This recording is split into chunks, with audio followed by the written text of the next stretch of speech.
Today at Connect Marketplace, our session is called The Business of You, and I open up the session with branding, your personal brand. What do people say about you? What do you say about yourself?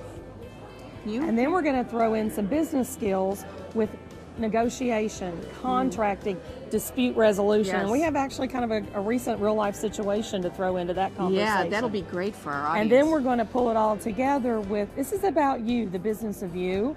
And you are who you put out in your brand, and part of that could be your certifications, how you're going to increase your value in the marketplace. I started in the meetings industry like most people did, absolutely no intention of ever coming this direction. The meetings industry for me was kind of a side shoot of when I worked in nonprofit. And then I got into the hospitality with attractions and Opryland theme park. Does anybody ever have a theme park background? And then I jumped right into the meetings and events industry. Wow. So for me, it was absolutely nothing planned. Wow, me neither. I was a college administrator at the time. You're even more out of it than I am. Total. I was a college administrator directing adult and continuing education programs for colleges. And then a friend of mine said her sister planned conferences and conventions for the government. And back then in 1993-94, we didn't have Google and all the search engines. So I went to the library the old-fashioned way and looked up books about the meetings and conventions industry. And there was, of course, very little information. I started making phone calls, found out about MPI and a few other associations, did my research, wrote a business plan, moved back to Chicago, started my own company in 1997. But that's how I got into events. Don't you find your vast background, though, really plays a part in what is now the education for someone wanting to get in the industry? Now you can actually go to university and get a degree in business and meeting management. I know, and back then we learned it on our own, remember? We have the notches in their gun belt. Yes, yes, definitely. And we would go to conventions like this, meetings like this, like Connect Marketplace, Rejuvenate, and all these other wonderful shows where you can be educated. Peer learning, which is what we're going to do today in our session as well. Peer learning. I know, and there's a lot of interaction too that goes on at these sessions. Absolutely. Right? My ideal presentation that if I could ever do a dream speaking gig would be a TED Talk. What's a TED Talk? The short presentation, topic-centric, dynamic speakers, but what I like about them is they're fast. My attention span is very short, so I like somebody that gets in, gets the topic held, gets your attention, and moves on to the next thing. Why don't we do something like that for Connect or the next shows? You and me. We should propose. Yeah. We'll do it. Yeah, because we talk like that fast. Yes, we do. Yeah. And I'm a Southern and I talk like that. Okay, cool.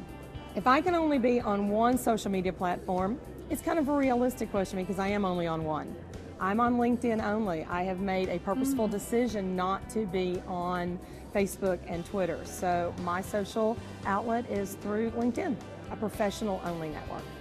Interesting. My preferred social media network is Facebook. I love the personal and the business aspect. You know, LinkedIn has the tradition or the impression that it's all business, and it is to a certain extent, and Facebook always has the impression that it's about personal.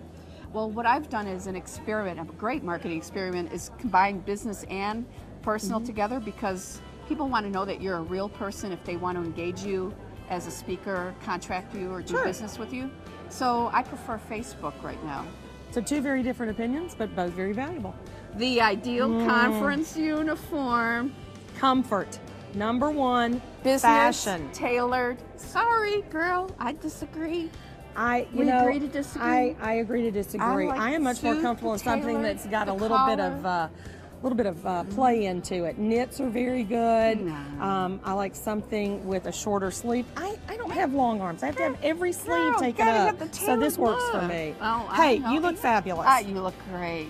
So everybody's got different tastes. How do you talk about fashion? Well, it has to be up to date. You can't be stuck in the 1970s or 80s. But you have to go for comfort. You have to go for fashion. Packability. It has to be able to come out of your suitcase, not a pile of wrinkles. Packing, how do you pack without wrinkles? I'm a roller. Oh, rolling. Me too. Rolling. And using your shoes, that's negative space. So put stuff right in your shoes. And if you can carry it on roll-on, take it on board with you. You don't have to worry about getting lost.